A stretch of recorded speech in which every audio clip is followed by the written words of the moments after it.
Là, on se trouve la veille de Kafret Nissan, 28 Nissan. Kafret, c'est la Shon Koach, c'est la force. Le Rabbi a transformé ce jour-là comme un jour très favorable. Et dans le Lachon du Rebbe Melech HaMashiach, Yom Zakai. Yom Zakai, ça veut dire un jour méritant. En quoi méritant? On reçoit une force très spéciale de pouvoir concrétiser, de faire venir Mamash la Geoula Mitit Vashlema. D'un côté, c'est une sikha quand même qui est assez douloureuse. Le Rabbi l'a dit, cette sikha-là, en surprise, après qu'il est revenu du Ohel, ils ont prié Tfilat Arvit au 770, et sans préparation à l'avance, personne ne savait. Le Rabbi Pitom, subitement, nous dit cette sikha-là, et elle est douloureuse. Pourquoi? Parce qu'on voit que le Rabbi vraiment, il est Zorek, il a un cœur brisé, et en disant que comment c'est possible que jusqu'à maintenant, avec tout ce qu'on a fait, on n'a pas encore réussi à faire venir la Géoula à Mitit Vashlema d'une manière concrète. Et le Rabbi rajoute plus que cela encore. Est-ce que c'est possible? Est-ce que c'est possible que chez nous, ça reste encore, on va dire, c'est pas inconcevable que le Mashiach, la Géoula, ne vient pas ce soir, ni demain, ni après-demain. Donc on voit que le Rabbi parle vraiment avec douleur. Et après, le Rabbi nous dit que tout ce que j'ai fait, ça n'a rien servi. Et c'est pour cela que maintenant, la seule chose qui me reste, moi j'ai fait ce qu'il fallait faire. Et la seule chose qui reste, c'est de vous transmettre cette mission-là que vous, mes chassidim, les Bnei Israël, vous allez faire venir la Géoula Mitit Vashlema. Quelque chose d'incroyable dans la sikha, c'est que d'abord, après le Rabbi, il nous dit peut-être qu'il y aura 10 personnes qui sauront exactement quoi faire. Après, le Rabbi l'a arrêté et il a donné la tzedaka pour qu'en fait, on reçoive une force du Rabbi pour pouvoir, Bezrat Hashem, activer la Géoula. Alors, le Rabbi nous a donné la tzedaka, et de la tzedaka, je me karabet à Géoula. Et ce qui est incroyable, c'est qu'après le Rabbi dans la sikha, il change l'ordre en disant peut-être qu'il y en aura un, s'il y en avait un ou deux personnes ou trois personnes qui savent exactement ce qu'il faut faire. On voit que le Rabbi a commencé avec 10 et après le Rabbi descend de 1, de 2, de 3 et bien sûr après ça continue. Et à partir de cette sikha-là, beaucoup de gens ont commencé à réfléchir vraiment qu'est-ce qui manque, qu'est-ce qui n'a pas été encore fait dans ce monde-ci, parce que c'est quand même très bizarre, ce lâchant-là du Rebbe. Et tout ce que le Rabbi a fait, ça n'a pas servi. Comment on peut dire que ça n'a pas servi à grand-chose, alors que dans beaucoup de sikhot, le Rabbi vient témoigner, même avant cette date-là, on témoigne par exemple Tafshin Nun, en 1990, le Rabbi clair vient nous dire que tout ce qui se passe dans le monde, c'est ce qui est écrit dans les Nevim et Ktuvim, que le Melech HaMashiach se tient sur le toit du Beth HaMikdash. Et il proclame au Ham Israël, ne vous inquiétez pas, tout ce que je fais c'est pour vous. Zman Geulatchem, le Rabbi l'appelait cette année-là, Shanat Nissim. C'est-à-dire que déjà les Nissim, les prodiges et les miracles de la Geoula ont commencé avec la guerre du Golfe. C'est extraordinaire ce que le Rabbi a fait. Et Beruach HaKodesh, avec prophétie, le Rabbi a dit exactement quand est-ce que ça allait s'arrêter, et que l'on n'a pas à s'inquiéter, et que là on se prépare vraiment à la Géoula, que déjà, c'est l'année où le Melech HaMashiach s'est dévoilé. Shana Shemelech HaMashiach Nikla Ba. Le Rabbi a dit que tout ce qu'on a fait, ça n'a pas servi à grand chose. Et ça, c'est encore rien. Tav Shinun Aleph. Tav Shinun Aleph, le Rabbi déjà vient nous expliquer qu'on est dans les rachetevot de Shnat, Teshnat. Arenu Niflot, Niflot Arenu, qu'on voit les Niflaot des prodiges, pas des prodiges, des miracles que chacun de nous voit, que le public voit d'année en année ou de génération en génération, que c'est des miracles. Il y a eu des miracles dans l'âme Israël. Les Niflaot de la Géoula qui émet cette rame Arenu Niflaot, et que le Rabbi vient nous témoigner que les Niflaot de la Géoula qui ont déjà commencé, elles ont une commune mesure avec les Niflaot qu'il y a eu déjà à la sortie d'Égypte. C'est pour ça qu'ils sont appelés Niflaot. La Shon Pele.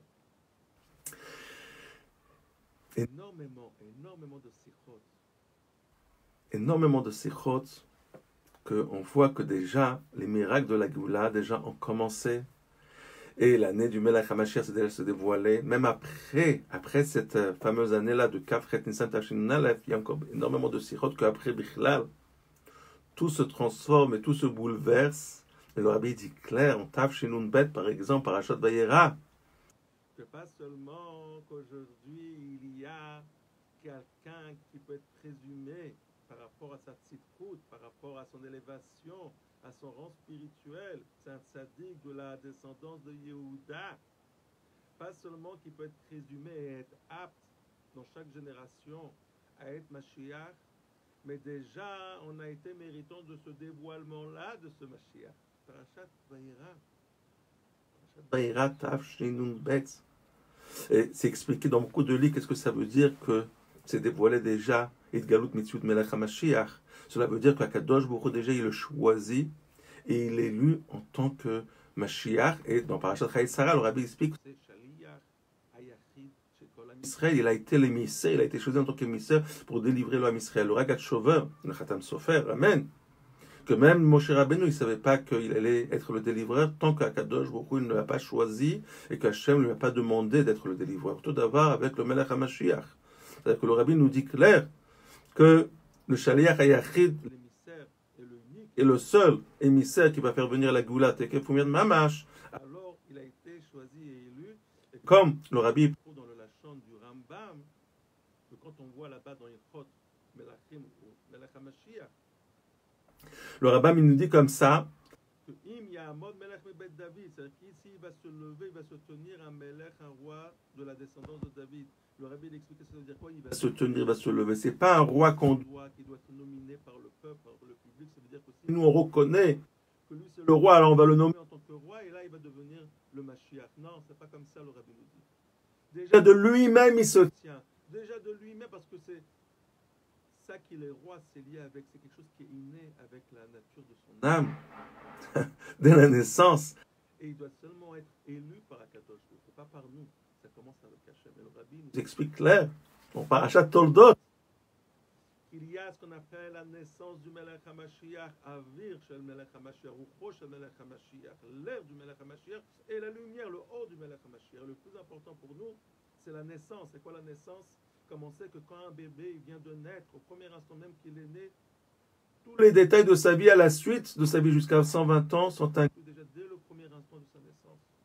Donc le Ikar, le point essentiel, c'est quoi? C'est que déjà c'est la Idgalut, que ce Melech HaMashiach, ce délivreur-là, il se dévoile en tant que Melech pour délivrer le monde.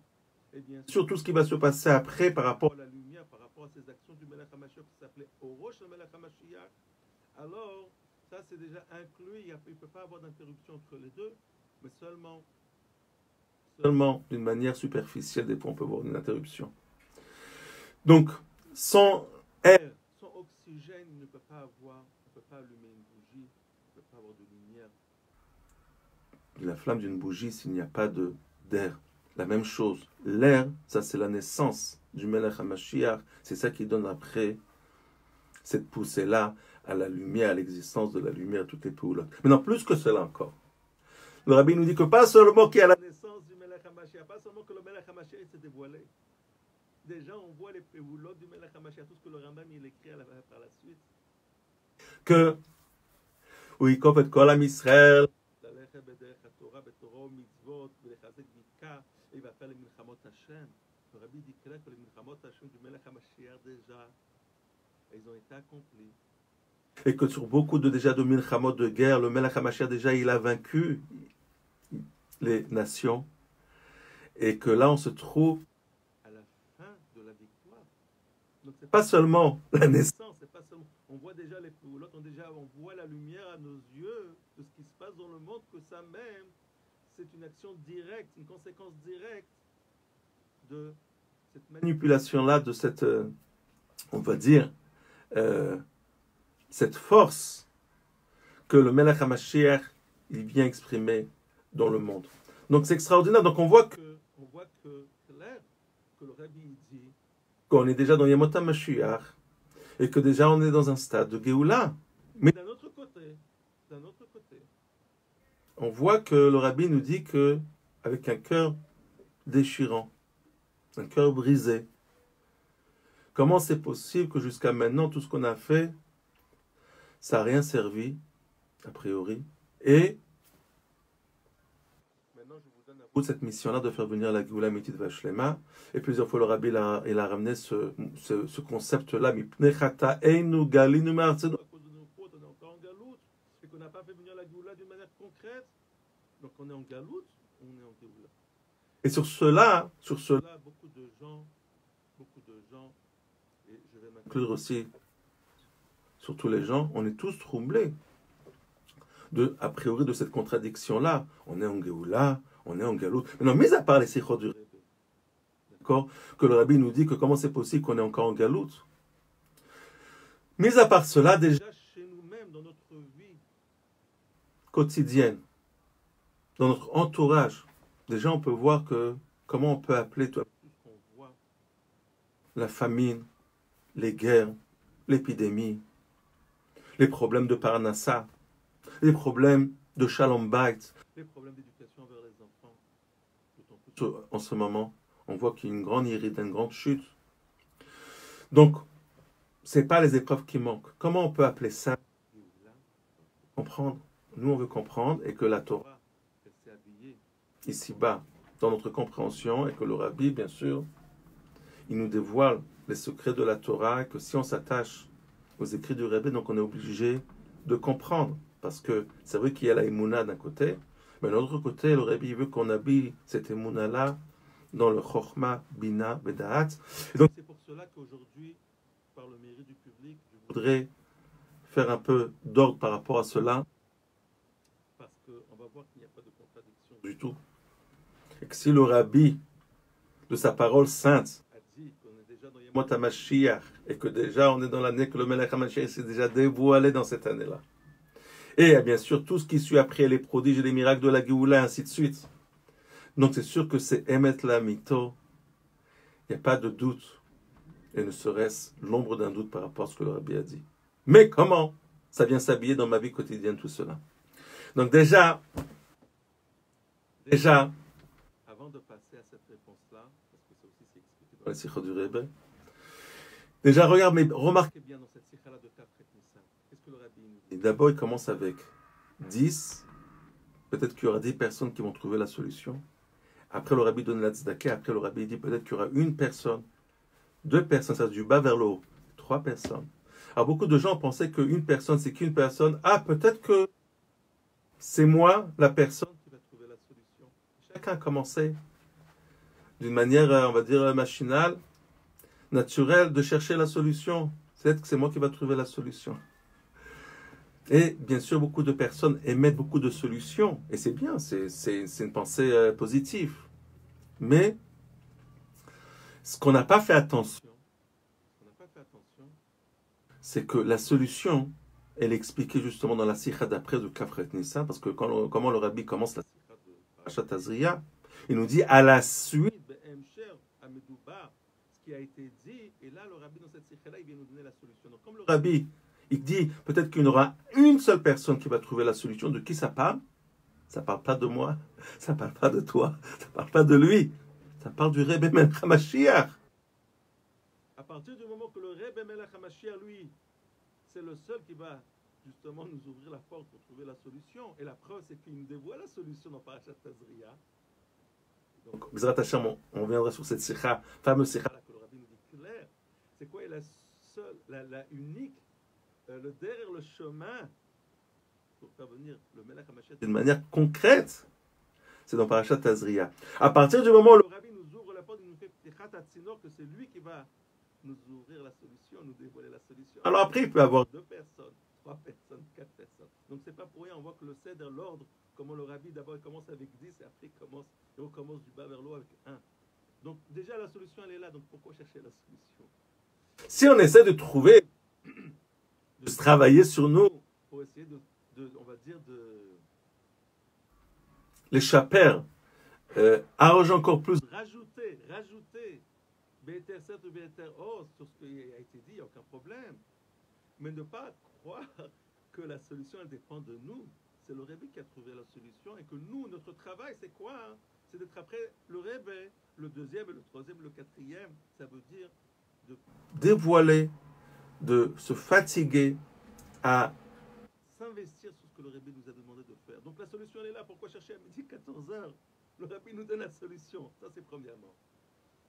Donc, maintenant deuxièmement, on est en Galout, on est en Géoula. Comment ça marche? Donc, le Rebbe, on va faire le Chaim d'abord, parce que ça c'est vraiment chidouche. Et je vais vous dire, ce chidouche-là, c'est pas quelque chose qui est surnaturel, parce que le Rebbe, il vient expliquer le langage, la halakha du Rambam. Sinon, on étudie le Rambam sans les sirot du Rebbe, donc on ne comprend pas le Rambam. Et comme on ne comprend pas le Rambam, on comprend notre façon. Donc chez nous, si vous voulez, on a tendance à voir la Géoula d'une autre manière. Mais le seul et unique, excusez-moi, personne qui va, le chef spirituel de la génération, c'est lui qui est capable de dévoiler vraiment ce que le Rambam il est mitkaven. C'est quoi la kavana du Rambam? Quand le Rambam nous ramène, c'est à la faute là. Et encore plus, je vais vous dire quelque chose encore très douce là. Le Chaim il dit bracha. Baruch ata Adonai Eloheinu melech haolam midbaro.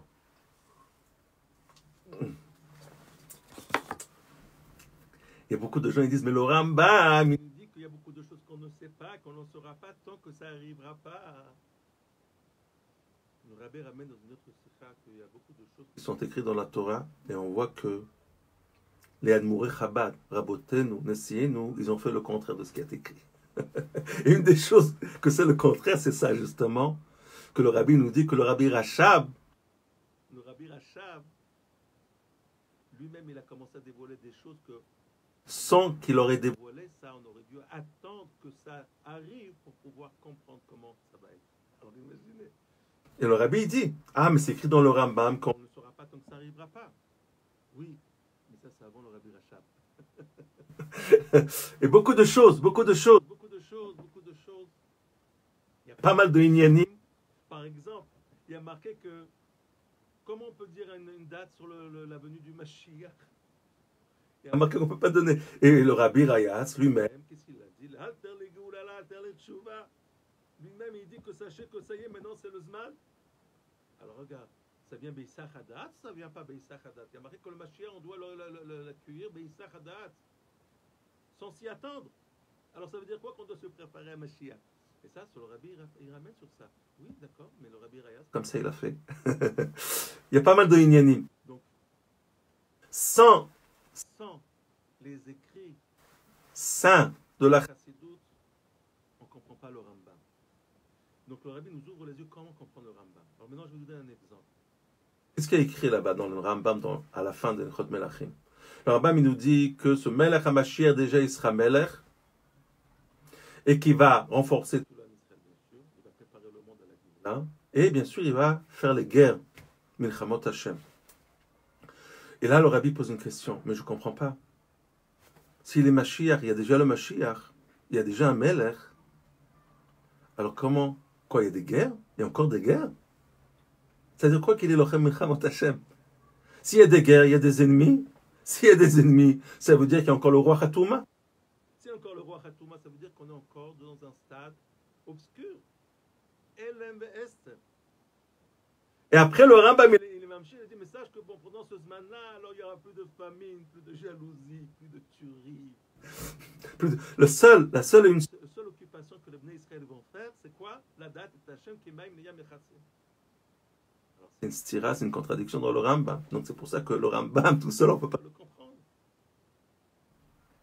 Alors qu'est-ce que le Rabbi nous dit? Il nous dit qu'il faut savoir. Quand le Rambam il parle que le Melech, déjà il se tient qu'il y a un Melech HaMashiach, c'est déjà le Melech HaMashiach. C'est le Melech HaMashiach. Il appelle Melech HaMashiach. Alors il faut savoir que bien qu'il sera déjà Mashiach, malgré tout, ce Mashiach-là, il est dans un stade encore qui se trouve dans la Galoute. On est tous dans la Galoute. C'est un Géoula qui est lié avec... C'est une Géoula qui est liée encore avec la Galoute parce que c'est avant construction du troisième Beth Amikdash. Donc, ce n'est pas une contradiction. Il y a un Mashiach qui s'est dévoilé, un Mashiach qui a été nommé déjà. Et malgré tout, à partir du moment que c'est encore avant la construction du troisième temple, il y a encore le roi Hatouma, il y a encore cette impureté, il y a encore des guerres, il y a encore la jalousie, il y a encore des catastrophes, il y a encore des problèmes, il y a encore des malades, il y a encore des morts, il y a encore des vols, il y a énormément de choses qui sont négatives. Pourquoi? Parce que, comme ça le Rabbi l'explique dans la Sikha, parce qu'il y a encore des ennemis, il y a encore des opposants, et ces opposants-là, ça ne commence pas avec les nations, ça commence avec les Israël. Oui. À partir du moment qu'il y a des opposants dans le Ham Israël, alors ça entraîne qu'il y a des opposants dans les nations, chez le Mot Haolam. Et après, une fois que le Melech HaMashiach, même qui va, comme ça le Rabbi nous dit, dans la chance du Rebbe, même qui va après conquérir, vaincre les guerres, malgré tout, ils ne sauront pas encore que c'est le Mashiach Vadaï. Ça veut dire quoi? Ça veut dire qu'il est déjà Mashiach Vadaï. Il n'a pas besoin de construire le troisième temple pour qu'on sache que c'est Mashiach Vadaï. Le Mashiach Vadaï, d'après le Rebbe, s'il a déjà commencé les étapes en tant que Cheskat Mashiach, il est obligé d'être Mashiach Vadaï, ça part du même Melech HaMashiach.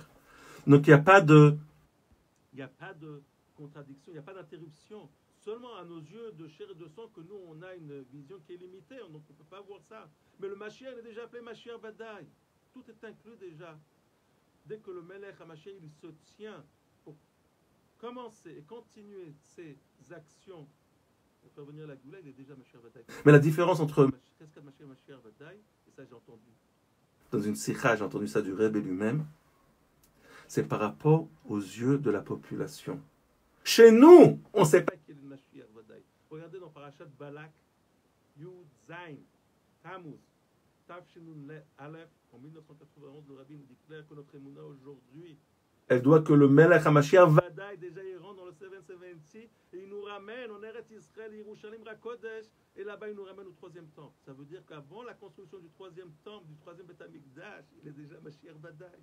Mais aux yeux des gens qui ne sont pas tellement, on va dire, ils n'ont pas tellement étudié la chassidut du Rebbe, et ils n'ont pas étudié le Rambam comme le Rabbi veut que nous, on sache comment comprendre le Rambam, alors il est encore Mecheskat Mashiach, mais en vrai il est Mashiach Vadaï. Donc ça c'est la leçon du Rebbe, le Rabbi nous dit, et les gens ne sauront pas que c'est le Mashiach Vadaï encore. Quand est-ce qu'ils sauront ça?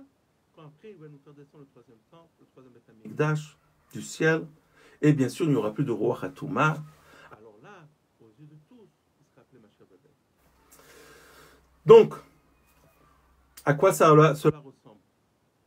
À quoi cela ressemble cette contradiction a priori? Donc déjà pour répondre à la question. Donc déjà Mashiach, Yemot HaMashiach et l'année que le Melech HaMashiach s'est déjà dévoilé. Donc c'est vrai, c'est pas comme des gens ils veulent penser malheureusement, même chez Chabad, qu'on aurait pu avoir le Mashiach et que bon, on a Chaz v'Shalom, on a raté le coche.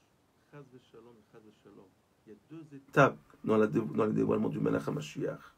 Il y a cette première étape-là qu'il y a encore le roi Hatouma, bien que le Melech HaMashiach s'est déjà dévoilé et il continue à actionner dans le monde et il fait les Milchamot Hashem et il vainc. Et le Rabbi il dit dans la Sikha, regardez dans la Sikha là-bas, je crois que c'est Chaye Sarah, par Soudayera, que déjà sur beaucoup de Milchamot, déjà il a vaincu déjà les nations. Et qu'on est à la shlimut de cela. Donc il est déjà Mashiach et il continue à actionner dans le monde. Mais il y a encore le roi Hatouma, on est encore en Galoute. Donc c'est un dévoilement de Mashiach qui est encore lié avec la Galoute. Après qu'on arrive à Zirat Hashem à cette deuxième étape-là, alors ça sera la Géoula, Betachri, ça veut dire qu'il n'y aura aucun signe de Galoute, ni de roi Hatouma, ni d'impureté, Bezrat Hashem. Donc le Rabbi nous dit comme ça, la fonction du Melech HaMashiach c'est quoi? C'est nous dévoiler Hashem dans ce monde. Si, au niveau de la connaissance, et bien sûr, on va le voir au niveau de la vision. Et ça, c'est la fonction du Beth Amikdash. Dans le Beth Amikdash, c'est ce qu'il y avait les Bnei Israël, ils étaient témoins des nissim, des miracles qu'il y avait là-bas, pas seulement au niveau de la neshama, de l'âme divine, mais des miracles qui ont touché la matérialité de ce monde-ci. Comme on sait que Aaron, Enom Amida, il y avait des miracles, des 10 miracles qui sont énumérés dans l'Empire Kavot aussi, que c'est lié avec les choses matérielles. Donc, la Géoula, le Beth Amikdash et le Melech HaMashiach, ils ont la même fonction. Et qu'est-ce qu'on voit? On voit que David HaMelech, lui, il a fait la structure du Beth Amikdash. Qu'est-ce qu'il a construit? Befoal, c'est Shlomo HaMelech. Pourquoi? Parce que David HaMelech, il a fait encore des guerres. Shlomo HaMelech, il est appelé Shlomo, Milachon Shalom, qui Shalom Haya Beyamav, que chez lui, il n'y avait pas de guerre. Shlomo HaMelech, il brillait tellement cette lumière intense de Géoula que les peuples de eux-mêmes, sans faire des guerres, les Nitzutzot, les étincelles les plus éparpillées de elles-mêmes, elles sont venues à leur source chez Shlomo HaMelech. David HaMelech, il a fait des guerres.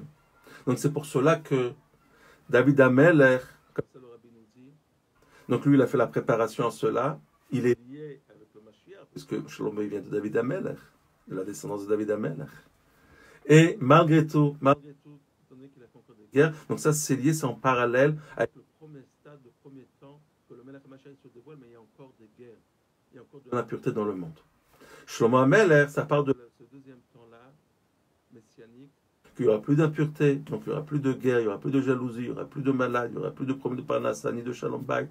Et ça sera quand il y aura, Bezrat Hashem, le troisième Beth Amikdash. Maintenant, on va voir que chez Rabbi Shimon Bar Yochai, il y avait aussi la même chose.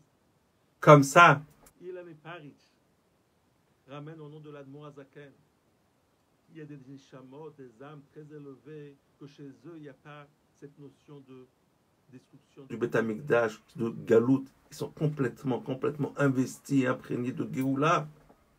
Comme ça, Rabbi Hillel Mitparish, il a revenu de l'Admor Azaken. Et pourtant, qu'est-ce qu'on voit? Après une contradiction, que ce même Rabbi Shimon Bar Yochai, que chez lui, il ne sait pas ce que c'est la Galout par rapport à l'élévation de son âme. Il a dû s'enfuir des Romains, il a dû se cacher dans le Beth Midrash, il a dû se cacher 12 ans dans la grotte. Et on ne peut pas imaginer la simcha qu'il avait quand il est sorti de là-bas. Non. Il est en Géoula ou il est en Galout? Exactement la même chose. Mais chez Rabbi Shimon Bar Yochai, ces deux phases-là, ces deux stades-là, ils étaient en même temps. Alors que chez le Melech HaMashiach, ça sera deux temps différents. Premier temps, le Melech HaMashiach, il se dévoile. Bisman à Galout, il y a encore la Galout, et il continue. Mais il est déjà Mashiach Vadaï, comme ce le Rabbi nous dit. Il est Mashiach Vadaï. À nos yeux, pas encore, mais par rapport à la vraie notion, titre du Melech Mashiach, il est appelé Mashiach Vadaï. Seulement nous, on ne sait pas. Ou alors, Baruch Hashem, il y a des chassidim qui savent. Et après, il va dans un deuxième temps ramener le Beth Amikdash Shlishi. Et Bezrat Hashem, ça sera aux yeux de tous. Donc déjà, on voit que Baruch Hashem, on peut arriver à comprendre. Donc quand le Rabbi nous dit, avec un cœur brisé, qu'on n'est pas encore dans la Géoula, et qu'on est en Galout, comment ça peut dire que le Rabbi parle de cette deuxième phase, de ce deuxième stade, de ce deuxième temps, que nous, on ne veut pas se contenter de cela, que le Mashiach se dévoile quand on est en Galout. On veut que le Melech HaMashiach nous ramène, Bezrat Hashem, la Géoula, Tekef, Miyan, Mamash, de manière parfaite. Dans toute sa splendeur, Bezrat Hashem, qu'il n'y aura plus de roi Khatouma. Et ça s'appelle la Géoula, Befoal, Mamash, Amitit, Vashlema, Befoal. Sur ça, le Rabbi pleure. Qu'est-ce qu'on doit faire encore pour arriver à ce deuxième stade-là, qu'Akadosh Baruch Hu, comme il y a marqué dans le Rambam, que le Melech HaMashiach, le Mashiach, il est bonné Mikdash, il est bonné à Mikdash. Le Rabbi, il explique dans une sikha, c'est quoi il est bonné à Mikdash? Le Beth Amikdash, il est déjà construit, il va venir du ciel. Mais ça veut dire quoi il est bonné? Ça veut dire que lui-même, il va dévoiler le Beth Amikdash qui est déjà construit dans le ciel, il va dévoiler ça ici-bas. Donc, voilà. Sheye Bezrat Hashem, Good Yom Tov, Lechaim Livracha. Donc, il faut se renforcer l'aïmouna envers le Rebbe. Il répond à tous les critères du Rambam, que c'est le Melech HaMashiach, et pas seulement Cheskad Mashiach, Mashiach Vadaï. Regarde dans Parashat Mishpatim, le Rabbi dit clair qu'il y a déjà le Psak Din des Rabbanim. Malché Rabbana. Ça parle du Melech HaMashiach Vadaï, pas seulement Cheskad Mashiach. Dans Parashat Mishpatim, regardez là-bas.